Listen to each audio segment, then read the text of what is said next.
내 모든 산성은 무화과 나무에 처음 익은 열매가 흔들기만 하며 먹는 자의 입에 떨어짐과 같으니라. 내 가운데 장정들은 여인 같고 내 땅의 성문들은 내 원수 앞에 넓게 열리고 빗장들은 불에 타는도다. 너는 물을 길러 에워싸일 것을 대비하여 너의 산성들을 견고하게 하며 진흙에 들어가서 흙을 밟아 벽돌 가마를 수리하라. 거기서 불이 너를 삼키며 칼이 너를 베기를 느치가 먹는 것 같이 하리라. 내가 느치같이 스스로 많게 할지어다. 네가 메뚜기 같이 스스로 많게 할지어다. 네가 네 상에는 하늘의 별보다 많게 하였으나 느치가 날개를 펴서 날아간과 같고 내 방백은 메뚜기 같고 너의 장수들은 큰 메뚜기 떼가 추운 날에는 울타리에 깃들였다가 해가 뜨면 날아간과 같으니 그 있는 곳을 알 수 없었다. 아수르 왕이여 내 목자가 자고 내 귀족은 누워 쉬며 내 백성은 산들에 흩어지나 그들을 모을 사람이 없도다. 내 상처는 고칠 수 없고 내 부상은 중하도다. 내 소식을 듣는 자가 다 너를 보고 손뼉을 치나니 이는 그들이 항상 내게 행패를 당하였음이 아니더냐 하시니라.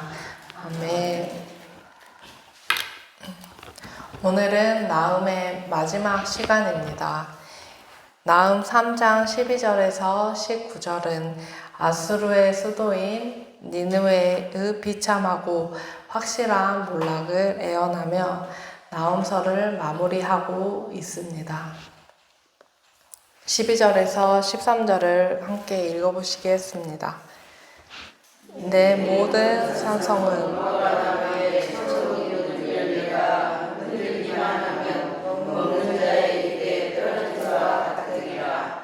내 가운데 장정들은 여인 같고 내 땅의 성문들은 내 원수 앞에 넓게 열리고 빗장들은 불에 타도다. 네, 12절은 아수르의 수도 니느웨 성이 매우 쉽게 무너질 것을 예언하고 있습니다. 무화과 나무는 구약 성경에서 종종 평화와 번영을 상징하는 나무로 제시가 됩니다. 그런데 본절에서는 잘 익은 무화과 나무의 열매가 떨어진다는 비유를 통해서 니느웨 성이 아주 쉽게 무너질 것에 대해서 강조하며 이야기를 하고 있습니다. 13절에 니느웨 성이 이렇게 쉽게 무너지는 이유는 군사들과 백성들이 싸울 의지를 상실하여 여자들처럼 될 것이기 때문이라고 밝힙니다.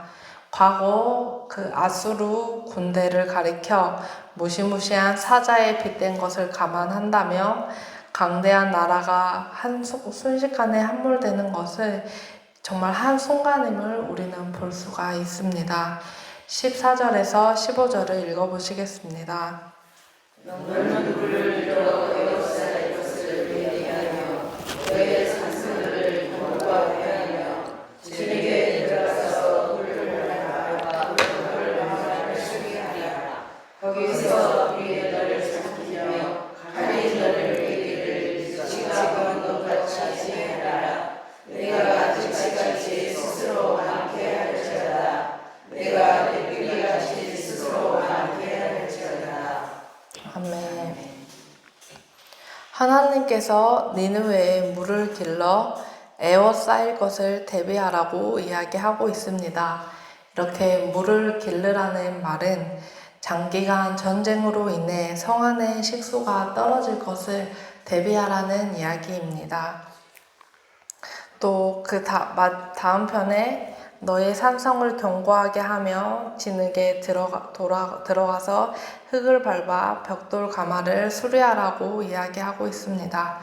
하나님께서는 니느웨를 향해 이제 곧 적군들이 쳐들어와 니느웨를 완전히 멸망시킬 것인데 한번 진흙을 모으고 벽돌을 더 높고 튼튼하게 세워보라는 그런 조롱의 말을 니느웨에게 하고 있는 것입니다. 이러한 본문은 니느웨 성이 이미 멸망하기로 작정되었으므로 아무리 노력해도 부질없다는 그런 의미가 내포되어 있습니다.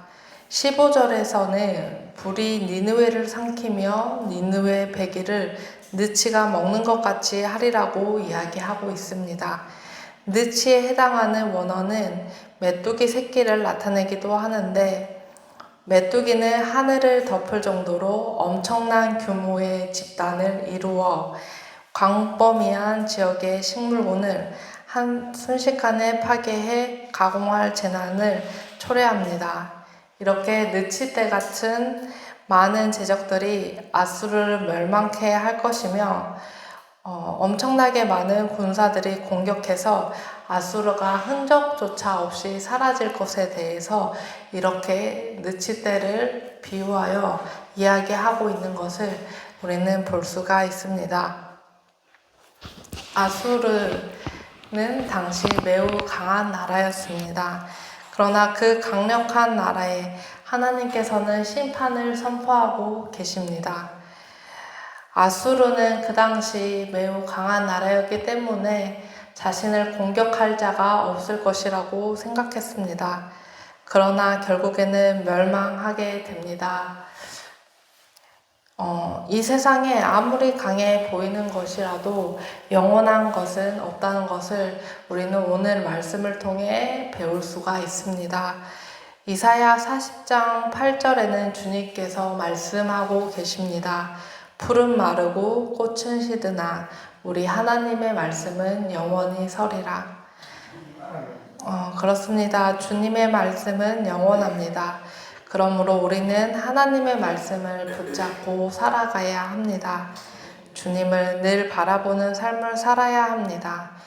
이 세상의 강대국인 나라들은 시간이 지나서 결국 흔적도 없이 사라졌지만 주님을 의지하는 그런 백성은 날로 주께서 강하게 하십니다. 사무엘하 3장 1절에는 이렇게 나와 있습니다. 사울의 집과 다윗의 집 사이에 전쟁이 오르매 다윗은 점점 강하여지고 사울의 집은 점점 약하여 가니라. 이 세상에 의지할 것은 없습니다. 우리가 영원할 거라고 생각하는 돈, 명예, 인맥 모두 다 사라지게 됩니다. 그러나 우리가 하나님을 의지할 때 우리는 어떤 역경과 고난이 와도 사라지지 않고 주님의 도움을 받아 오히려 강해질 것입니다. 16절에서 17절을 읽어보시겠습니다.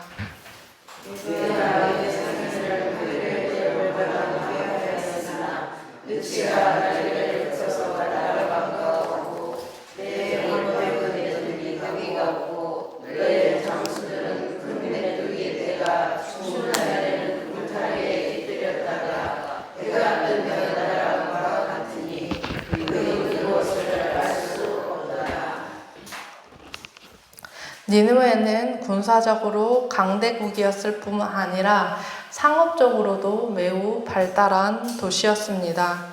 니느웨는 메소포타미아 지역의 주요 도시를 관통할 뿐만 아니라 바다로 이어지는 티그리스 강을 끼고 있었기 때문에 수많은 물자들과 무역품들이 니느웨를 거쳐서 다른 곳으로 팔려 나갔습니다. 여러 나라에서 온 무역 상인들은 니느웨가 번성하고 자신들이 그곳에서 이윤을 취할 수 있을 때는 성경에서 보듯이 하늘의 별처럼 많았지만 니느웨에 전쟁이 일어나고 멸망할 것이라는 소식을 듣자 자신들의 물품과 돈을 챙겨서 다른 나라로 떠나버리는 상황을 느치, 즉 메뚜기가 떼를 지어 한꺼번에 갑자기 날아들어 떠나버리는 상황에 빗대어 이야기하고 있습니다. 이어지는 18절에는 니느웨의 행정 관료들과 장관들까지도 모두 니느웨를 도주할 것이라는 내용이 담겨 있습니다. 니느웨의 행정 관료들과 군대 장관들은 철을 따라 이리저리 움직이는 그런 벌레의 비유를 한 것입니다. 즉 본문은 지금 보기에는 그들이 니느웨를 위해 생명을 내걸고 적들을 대항하여 싸울 것처럼 보이지만 막상 위기의 순간에 닥치면 모두 자기의 목숨을 구하기 위해 도망하는 비겁한 자들이 될 것을 그렇게 17절에는 이야기하고 있습니다. 마지막으로 19절을 읽어보시겠습니다. 내 상처는 고칠 수 없고 내 육상은 중하도다. 내 소식을 듣는 자가 너를 보고 손뼉을 치나니 이는 그들이 항상 내게 회개를 하였으니 아니느냐 하시더라. 네, 본문은 니느웨가 당하게 될 대적의 침입과 성의 멸망이 엄청난 재앙이라서 그들이 회복할 수 없을 만큼 치명적일 것을 강조하고 있습니다. 즉 본문은 니느웨 성이 대적의 파괴로 인해 초토화되고 하나님의 내려치심으로 인해 완전히 멸망할 것을 예언하고 있습니다. 이러한 아수르가 멸망하는 것을 보고 모든 자들이 너무나 기뻐서 그 감정을 주체하지 못해서 박수를 치며 조롱하고 있습니다. 이는 아수르가 번성하고 강성하였을 때 아수르가 주변 나라들을 유린하고 착취하고 괴롭혔기 때문에 이렇게 아수르가 망하자 기뻐하고 있는 모습을 보여주며 나훔서는 마무리가 되고 있습니다. 우리는 오늘 강대한 아수르가 흔적도 없이 망하는 것을 살펴보았습니다. 세상에 강해 보이는 것이라도 하나님을 의지하지 않고 살아간다면 결국에는 흔적도 없이 사라집니다. 그러나 우리 하나님께 깊이 뿌리 내린다면 그러한 주님의 백성은 힘든 일이 있어도 결국 우리 하나님께서 다시 일으키십니다. 그러기에 우리 주님을 의지하러 새벽에 오신 우리 귀한 성도님들 한 분 한 분이 참으로 복된 분들입니다. 오늘 하루 그 무엇보다 주님을 의지하고 기도함으로써 이렇게 참된 평안을 누리는 귀한 성도님들 되시기를 축복합니다. 기도하시겠습니다.